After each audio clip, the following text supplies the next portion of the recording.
Thanks very much, Carol. Thank you, Kelly. It is one of these opportunities where I get to say quite honestly and literally that I'm very proud to be in front of a group of people and very privileged to be supporting something that is really quite terrific. I hope you have a great day. I want to add my congratulations to Kelly and to Dean Stevenson on putting together something really extraordinary. I guess you'll be the judge of that at the end of today. But we're really optimistic, and I think the first incredible thing is the turnout, which gets us off to a really great start. This is going to be an opportunity for us to participate in a unique dialogue with thought leaders and colleagues from across the country, taking a look at the innovation issue and ultimately the commercialization issue from the perspective of how it can help us improve patient care, improve our healthcare system, and also strengthen our biopharma segment and sector in Canada. AstraZeneca is the 6th largest innovative pharmaceutical company in the world. It's the 2nd largest innovative pharmaceutical company in Canada.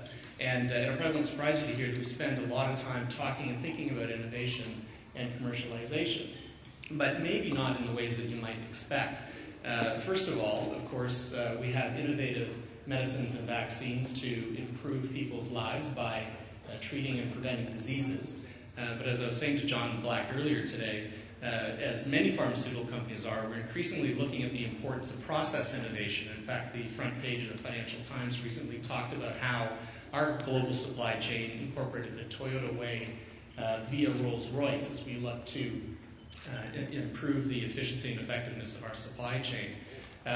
Many of the familiar faces in the room will also know that AstraZeneca in Canada has been at the front of trying to drive a discussion in Canada about the importance of integrating health and economic development policy, as we all identify the knowledge-based sector and the life sciences sector in particular as the principal job and wealth creator of the 21st century. So this theme of innovation leading to commercialization is near and dear to our hearts as business people, but also as Canadians.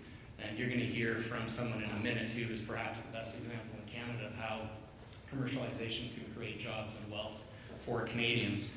But there is also another aspect of innovation that we're quite proud of, and it's represented by the storyboards that you saw outside. And really for us, and hopefully for everyone in this room, it will really go further in testing how creative and different innovation can be and still have an impact on people's lives.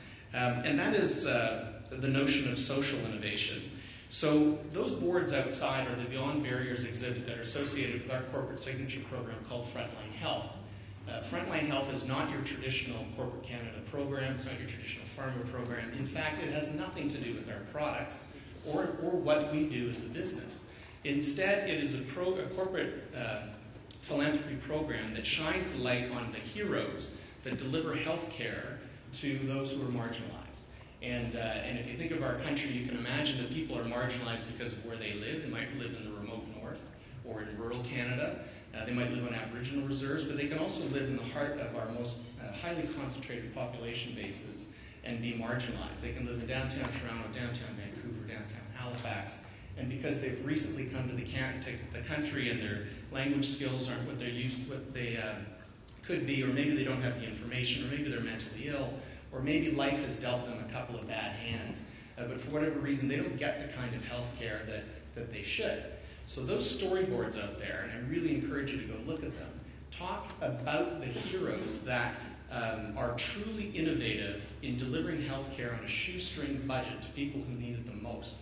And that is a great example of how innovation can really affect our healthcare system. That program is also innovative in the way that it brings the corporate investment to the social side of the equation. We did not choose those people or did not design or tell them what they're supposed to do with our investment. They told us. We went and asked them. They told us how we could help. We listened. And those stories are about the heroes that are doing that work. They're about people like Patty Melanson in Halifax. I was up on Thursday to see her mobile outreach street health clinic, which takes health care to those who live on the streets. The stories are poignant and really break your heart.